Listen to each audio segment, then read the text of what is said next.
Christine, how much does it hurt the WNBA when Caitlin Clark is out?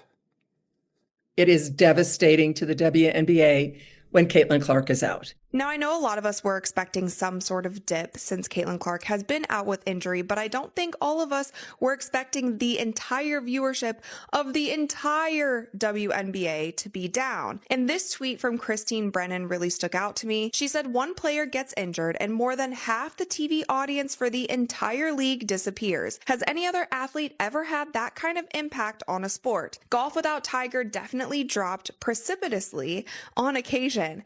The WNBA is in an absolute tailspin, watching their entire supposed empire crumble right before their eyes, all because Caitlin Clark isn't on the court.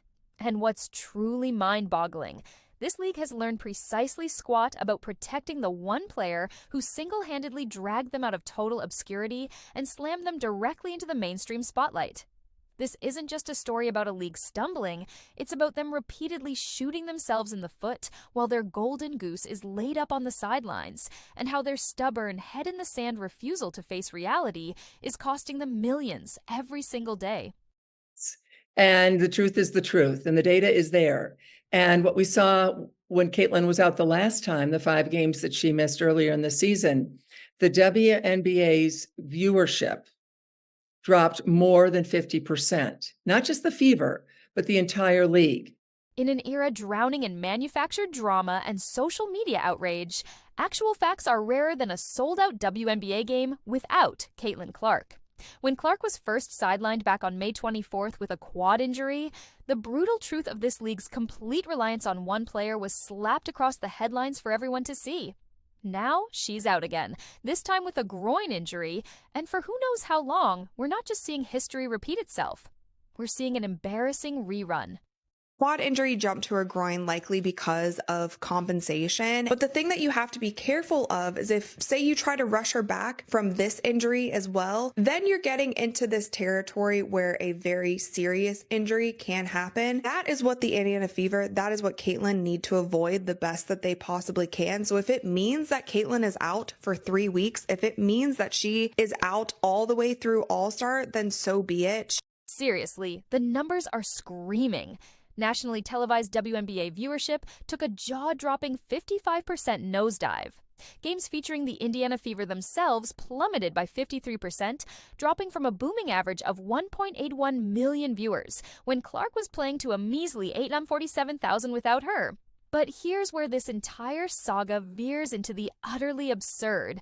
And by absurd, we mean the kind of predictably catastrophic train wreck you see from a league that just refuses to learn from its own spectacular failures. Clark went down. The WNBA ratings have dropped over 55% Yikes. across the board. Hey, guess what, guys? The league is Caitlin Clark. The league is Caitlin Clark.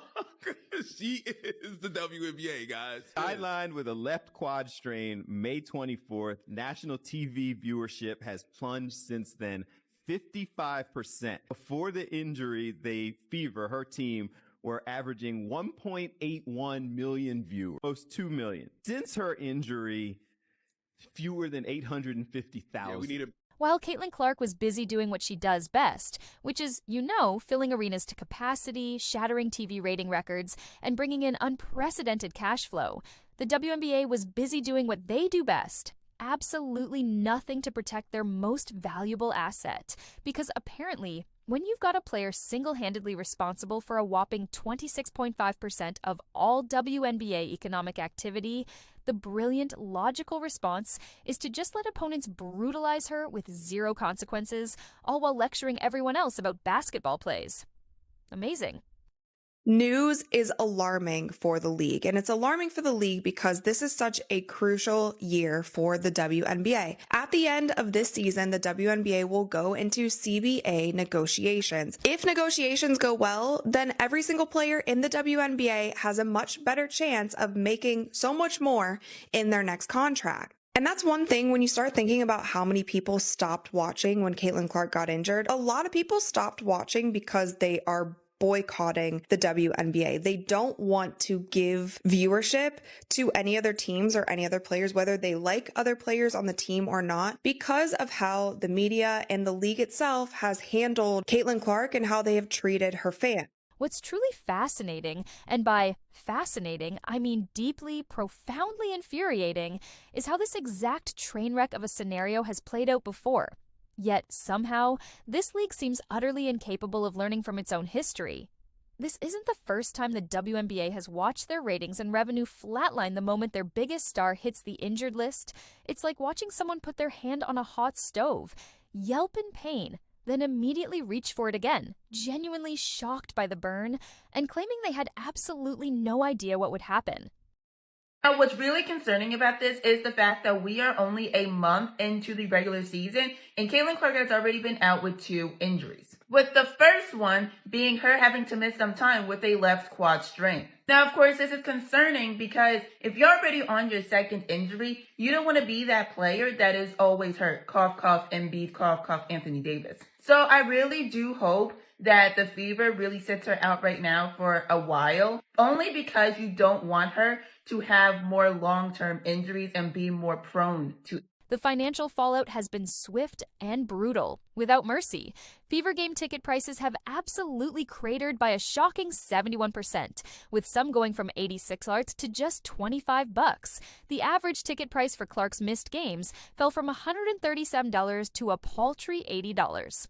Let me tell you, that represents a staggering collapse that screams volumes about who actually drives interest in this league. Road games that were specifically moved to bigger arenas just to handle the insane demand for Clark tickets are now struggling to fill even a fraction of those seats. And that Chicago Sky versus Fever rematch, hyped as one of the season's biggest matchups, ticket prices crashed from an insane 2,000 attendees to a mere $95. This was the same game that previously pulled in 2.25 million viewers, making it one of the most watched WNBA games ever. Without Clark, it's just another snooze fest that casual fans couldn't care less about.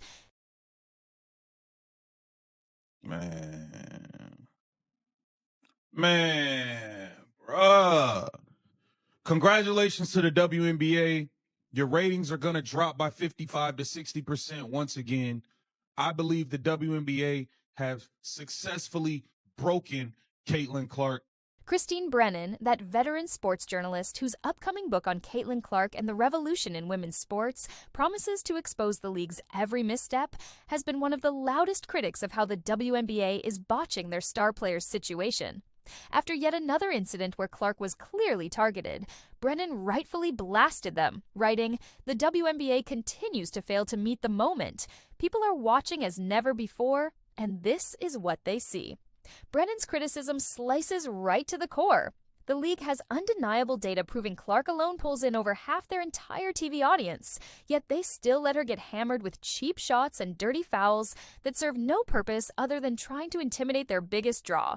It's like a restaurant owner letting customers harass the chef, whose cooking is literally the only reason anyone bothers to walk through the door. As big a deal as Tiger was in men's golf, Keith, he did, and when he was gone, it affected the ratings, but nothing like that. And, Michael Jordan being out, maybe a 5 percentage points or something. Nothing like this. You can make a strong case, and I will make that case, and have that there is no one single athlete more important to his or her sport or tour or whatever the circuit is that they play on than Caitlin Clark is to the WNBA. The pattern at this point is as predictable as it is utterly maddening. Clark consistently gets fouled hard by opponents who seem far more interested in making some kind of statement than actually playing basketball. Get this, out of the league's 30 flagrant fouls handed out in 2024, 5 were committed against Clark, with the Chicago Sky responsible for a whopping 80% of those flagrant fouls against her. And when she dares to respond to this physical onslaught, she gets lambasted for being too aggressive.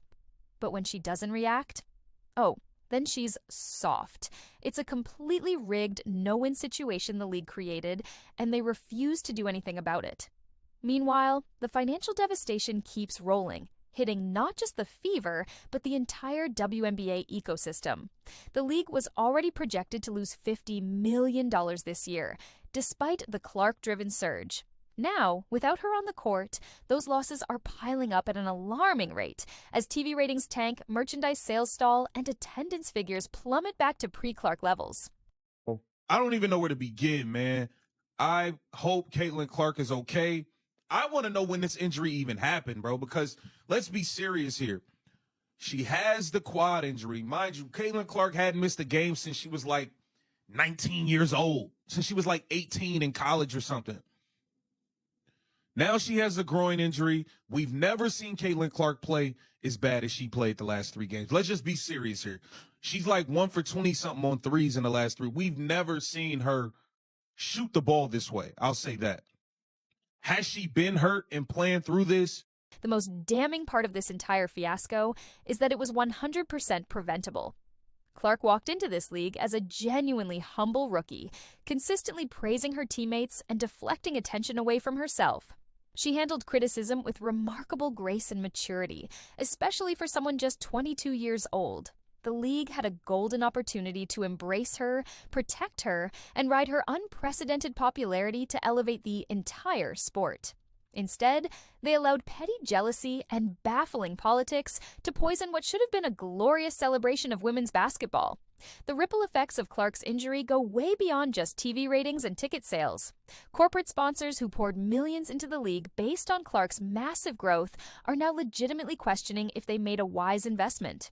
This whole situation exposes a fundamental identity crisis within the WNBA. The league seems caught between wanting to be taken seriously as a legitimate professional basketball organization and desperately wanting to embrace every scrap of manufactured drama that might generate a few social media clicks. Spoiler alert, you can't have it both ways. Professional leagues protect their stars and uphold competitive integrity. High school drama clubs, on the other hand, manufacture controversy and pray someone pays attention. Thing I admire about Caitlin, she's a warrior. She's tough. You hear me? Bruh, you just don't see players, you don't see female basketball players like her. I'm sorry.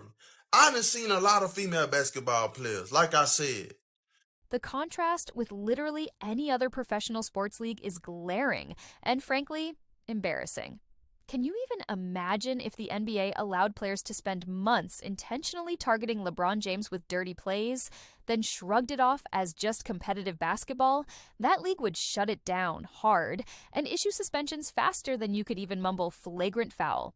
But the WNBA seems perfectly content to let this destructive pattern continue, apparently operating under the delusion that any attention is good attention. Their epic failure to protect Clark has created a truly toxic environment, one where fans are actively refusing to watch other WNBA games because they've completely lost trust in the sport's competitive integrity. When your own fan base is openly stating they won't watch games without your biggest star because they don't trust the officiating, you've got a serious credibility problem, and it runs far deeper than just ratings or revenue. It's the cleanup. I believe the physicality and all this hacking and fouling that goes on. She getting blindsided by Marina Mabry. I think all of this stuff is having a wear and tear and an impact. And all you guys are doing are hurting yourselves because the numbers are going to drop and drop and drop. And trust me, when it's time for that collective bargaining agreement, they are going to point to this and say, well, how can we give you guys all this money? What happens if she gets hurt? Here's the thing. The solution to this ongoing crisis isn't complicated, but it demands that the WNBA makes some genuinely tough decisions about what kind of league they actually want to be. If they seriously want to be taken seriously as a professional basketball organization, they need to start acting like one. That means establishing clear, ironclad guidelines about player protection and enforcing them consistently without exception. They need to put a stop to these manufactured controversies overshadowing the actual basketball being played. Most importantly, they need to finally recognize that their biggest stars, especially the ones who actually fill arenas and drive television ratings, absolutely deserve protection from the kind of targeted harassment that serves no purpose other than generating social media fodder. The ongoing collapse in viewership, attendance, and revenue without Clark is a harsh, undeniable reminder of what the WNBA was before she arrived, and precisely what it will become again if they don't radically change their approach. The league is averaging a dismal 555,000 viewers this season without Clark, which is well below last year's average of 670,000. These numbers aren't just bad. They represent a full-blown regression to the pre-Clark era of empty arenas and utterly irrelevant games that nobody outside of the most hardcore fans bothered to watch. Every day because of the way they play the game, because I love the WNBA. I love the way they play the game. But we really watch it because Caitlin Clark and everybody watching. Now listen, if I keep bumping her, knocking her down, might get a concussion, you might hurt her for real. For 2 weeks, she was done with like a hamstring. She was down. 55% of the viewership was down. She comes back the next game, it's about 3 million viewers. Now, let me tell you something. Growing up in the hood, they teach you this. Always protect the money. Y'all keep hurting her and all that. She's gone for a year or two. Ain't nobody gonna watch it. If nobody watches, how y'all gonna make and generate money? Oh, were they court jerks? Were they fever jerks? I would jerks? Whatever. It was just a play. It was whatever. It was a play. Yeah, right. I'm not sure it was ever about her style of play. No, it wasn't just physical basketball. What exactly are we talking about here? Because it sure wasn't just a simple play. What I saw walking to the game is what the media don't see. Thousands of kids. Wearing what, Gil? Kids. Huh? What were But it wasn't adults. Right. It was parents bringing their kids and their friends. Mm-hmm. Them seats was kids filled. Right. And that's what they don't they don't grasp that part of it.